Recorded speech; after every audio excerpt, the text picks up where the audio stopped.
Chapter 11. As it's my third day on the train, I'm starting to stink. My deodorant doesn't mask it.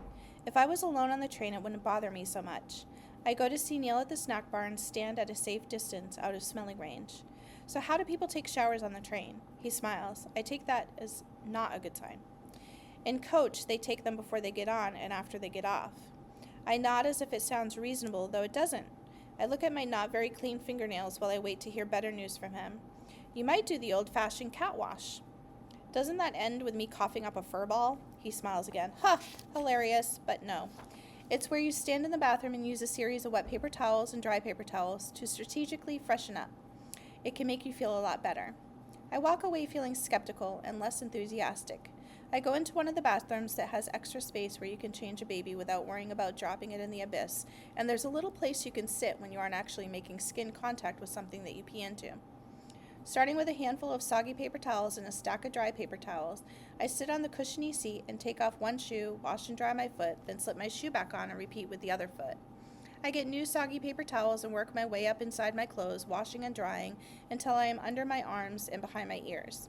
I finish with my face, scrubbing it with my hand soap and rinsing with warm wet paper towels. I put a fresh layer of strawberry deodorant on under my arms and go back to see Neil. He's ringing up an old man for a cup of coffee. Feel better? Fresh as a daisy. The old man shuffles off and goes slowly up the steps. I watch him put his right foot on the first step, then join it with the left. Then his right foot on the second step, join it again with the left. I have an idea. I look around the snack area. I pick up a price list for the snacks. Can I take this with me? Of course. I look at Neil. He looks back. Can I borrow your hat? For what? To wear, of course. Don't worry. It's not like I have lice. I used to have lice all the time when I lived with my mom.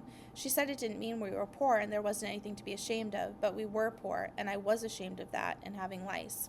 All right, he hands it over. We used to have paper conductor hats that we gave to kids as souvenirs.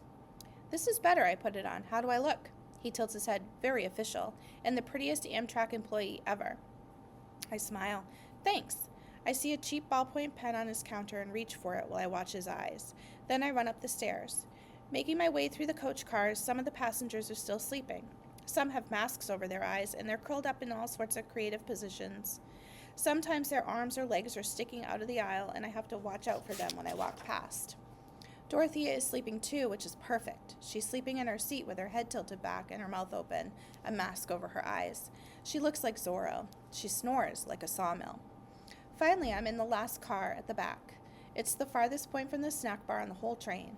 An older man sits alone on the right, reading a detective novel.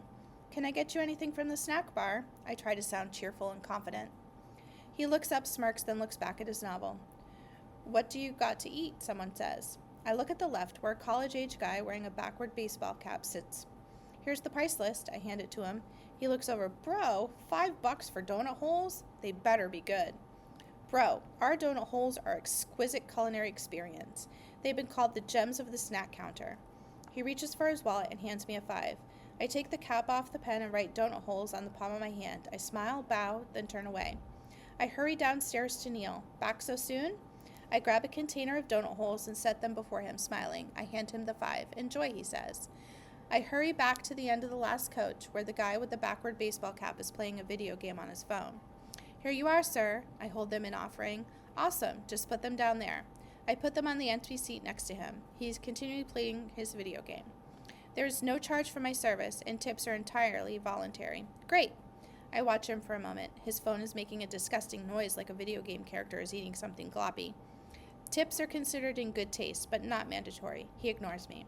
That means you don't have to give me a tip, though of course tips are always appreciated. I'm going to take you up on the option of not tipping. He still won't look at me. Then his video game makes a fart noise and a stupid grin appears on his dumb face. I keep my chin up and turn from him. He can't make me cry. I ask the next row of seats and the next, and within a half hour I have enough tips for a veggie burger, and long before Dorothea awakens I have enough money to eat dinner in the dining cart with white tablecloths. Before we pull into the station at Kansas City, we spend a long time stuck outside of the town refueling. We've been alongside a big river for a while. There's a lot of rust on everything, and the landscape has been greener and greener. Finally, we arrive at the station and get to jump off to stretch our legs. It's early afternoon. It's been raining here, and low clouds move the tall buildings of Kansas City. Dorothea calls someone on her cell phone and asks about her dog while we walk on the platform. She's got a French bulldog that someone watches for her while she's away. She misses him terribly. An Amish man wearing suspenders and a black hat runs up and back on the platform for exercise. He lifts his high knees in the air as he runs, his beard blowing in the breeze.